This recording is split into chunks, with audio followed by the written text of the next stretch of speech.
Oh, you... Brilliant. Absolutely fantastic.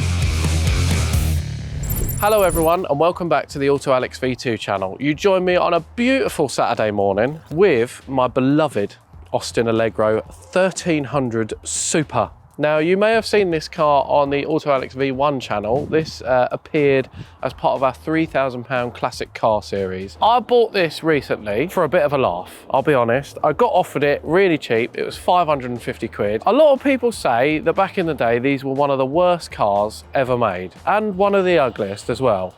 I want to see if that's changed. So we'll start with the exterior. There is a little bit of corrosion here and there. There's a small rust hole here that currently, for some reason, has a pickle in it. The rest of it looks all right. There's a little bit of rust at the bottom of the door. The tyres, I genuinely cannot believe this. The tyres are over 40 years old. They're not perished at all. They're still quite supple and they are all holding air perfectly, which is just amazing. They would actually go straight through an MOT. Walking around the rest of it, there's a little bit of rust there. There's a little bit, of bit. It's just bits. It needs a really, really good clean and a really good polish.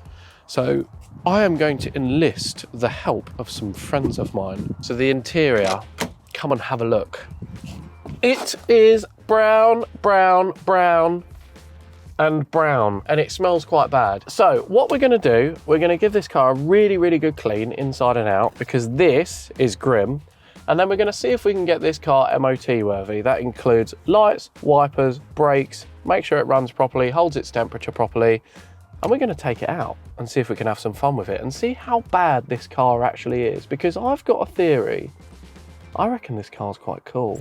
Before that though, a reminder from me that if you want to buy yourself a used car, van, motorbike or supercar, then, as ever, run a car vertical report on it first to ensure it's not being crashed, stolen, or clocked. If we take a look at the car vertical report for this lovely Renault Sport Clio 182, you can see that we've got green ticks for odometer, finance, and damage that tells me that this car does not have a shady past. However, if we take a look at this car vertical report that would make me run a mile from this Audi R8, you can see that we've got green ticks for odometer and finance, but an amber warning for damage. So let's scroll down and then we can see in the pictures here, front end damage, it looks fairly light, not too bad. The rear also seems to have been clouted, but again, all fixable. The airbags haven't gone off.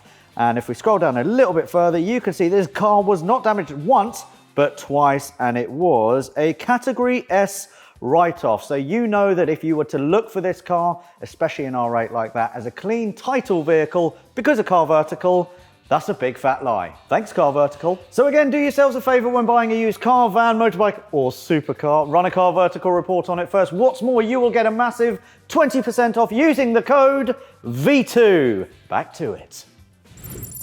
Cue everyone, Robin and Brian, once again, to help me out with another barn find crocket of nastiness. What do you reckon to this then, Robin? Do you reckon we can clean this up and make it look jazzy once again? Well, do you know what? The paint actually looks okay, believe it or not, under all the kind of shit. Yeah. It's clearly been dry stored, not outdoors. Yes, it has, yeah. It was in a garage. In a garage. For many, many a year. There's quite a lot of poo, actual poo on it. There's a lot of poo. Actual excrement. Have you seen the cobwebs in it? Oh my God. Have you ever seen a cobweb like this? Look at this. Oh my. Look in there. Arm. And also there's some concrete on it. Can you get that off? Why is it? So yeah, what do you reckon? Doable? Look, we can polish any turd, including this one. This is not a turd. This is a slice of British automotive history. Should we do the engine bay? Yeah, I suppose. How bad is it? Shall I show you? It's not that bad. It's not that bad? Oh, you know what that means. That sounds like a quality. It's going to take off. Oh, my Lord. Yeah? Ooh la la. So, Jesus Christ. This is detailing pornography. I know. This will actually clean up quite well. This isn't bad. So what do you reckon? Bit of degreaser, bit of a jet wash. Bit of degreaser, bit of brushy. Also, I have noticed it is leaking as we speak, which is quite funny. It's an incontinent Allegro. Yes. Yeah. Right, shall we crack on? Yeah, come on, let's get it done. So what you got, Robin? So we've got a little bit of degreaser. This is water-based alkaline degreaser. Okay. Break down some of the muck and turds. And we've got some brushes. Yeah, we're going to give it a brush, scrubbing the little nooks and crannies and the gaps. We're going to avoid some of the electrics because they're British Leyland. Right, shall we spray and brush? Yes, absolutely. Come on then, chap. Oh, Robin. Oh, Yeah.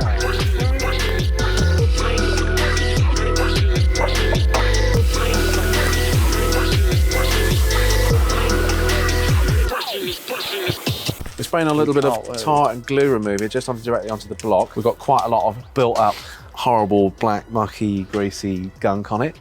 Be nice to just clean some of it off so that when it does break down, we don't get dirty fingers. Robin.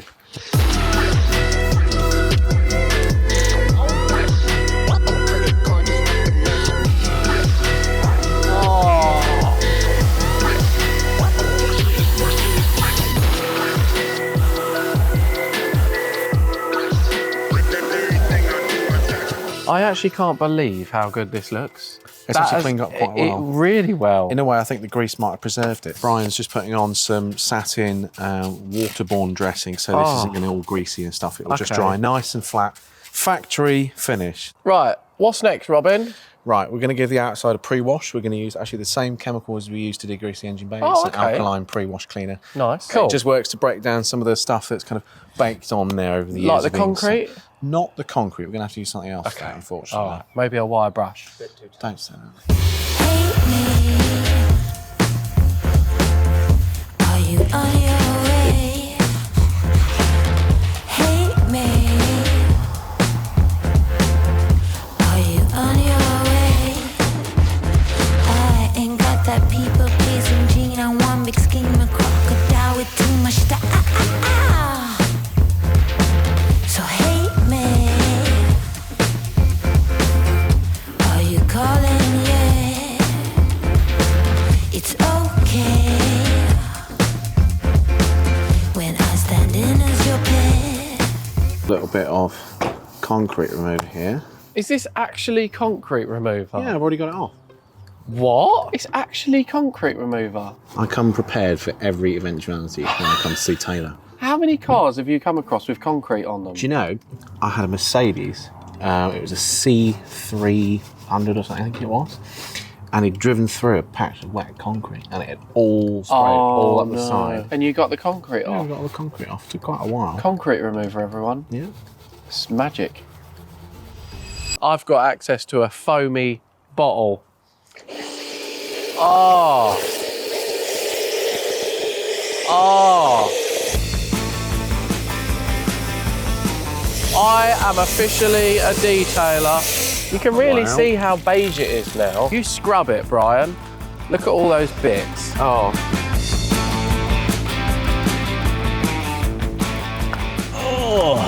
Oh, you. Brilliant. Absolutely fantastic. So I'm going to spray some iron fallout remover now. Hopefully it removes some of the brownage on the white Allegro and removes some of the rust staining.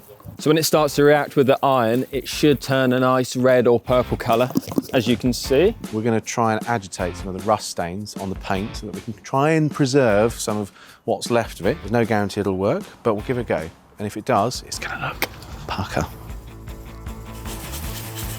Oh, yes, it's working.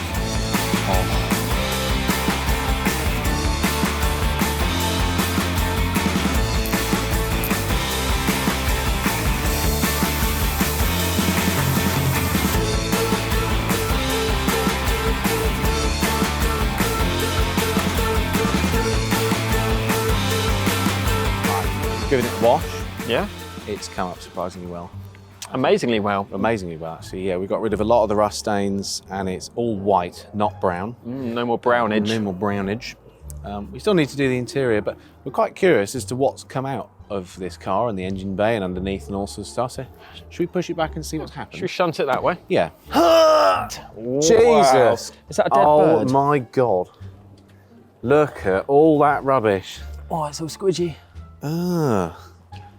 Ryan's touching vintage poo. Should we listen to that? Right, so the Allegro is back in, and fair play to you two. You have done an amazing job. This car, So far. so far, far. there's still more to be done. So next up, Robin, you're going to do some compounding, aren't you? Yeah, I'm going to give this a light polish over. We're going to try and leave the patina, per se, Yes. alone. Just gloss up a little bit. And Brian, me and you are going to work on the interior, aren't we? Because that's going to make it less bittier, Well, I was going more brown. to less brown, but actually more brown. So that's what we're going to do. Should we crack on? Yeah, why not? Absolutely. Cool. Let's go.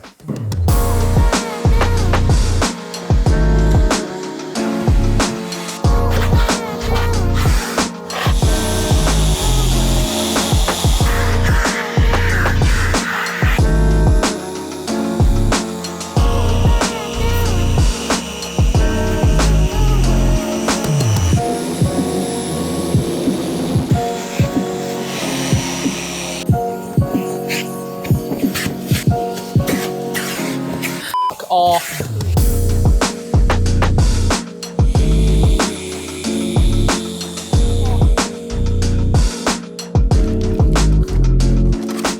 So this wheel looks, it's annoying me, quite frankly. So I'm just gonna simply pop this off. We'll give that a polish. And then I've got this. That's a new wheel. It's a brand new wheel. Oh, This is how they used to do it back in day. Back in there. Oh, hello. Oh my goodness, look at that.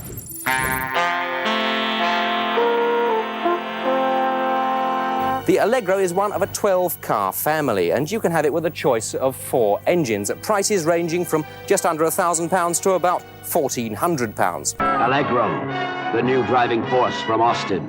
If you'd like a nice quiet run in the new Austin Allegro, hop in and see us for a test drive.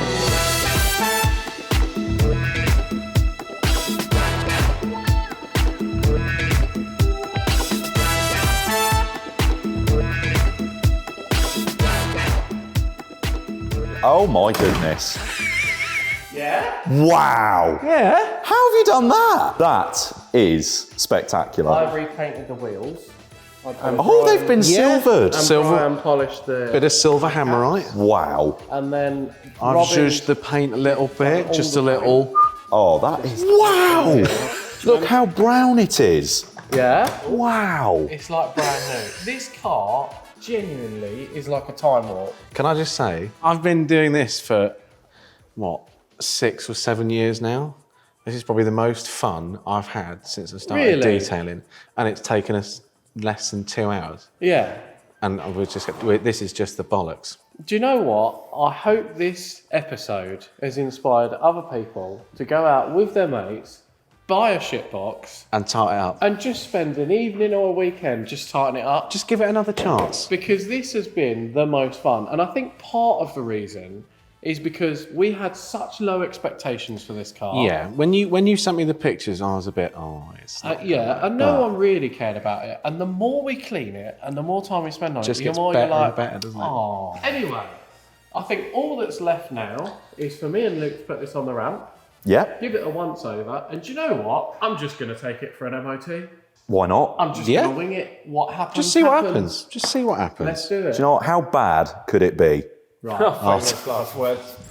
Okay, so now that Robin and Brian from Viking Detail have worked their magic on the Allegro and it looks quite literally brand new, apart from the speed hole, we're now going to look at the mechanical. So we're going to get it on the ramp, give it a quick check over, and I'm going to get the radiator out because it's clearly got a coolant leak, which I can't take it for an MOT for. So let's get it up in the air and have a look.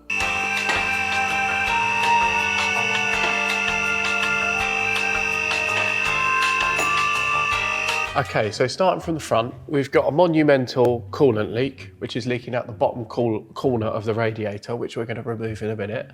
We've got a little bit of an oil leak. This is coming from the gear linkage selector, which I've been told is quite common on these engines. So I'm not too worried about that. Weirdly, all the boots and gaiters look absolutely fine. They're not perished at all. Exhaust looks all good. This has definitely been replaced at some point. There's a little bit of surface corrosion on the trailing arms here on the rear suspension. A little bit same again on this side. All the suspension looks really good and the fuel tank looks mint. This thing is in amazing condition. I'm so surprised by this. So let's get the radiator out, send it off, and hopefully when it comes back we can get it for an MOT and get it back on the road. We're going to start off by undoing this little return hose, and then I'm going to take the top hose off.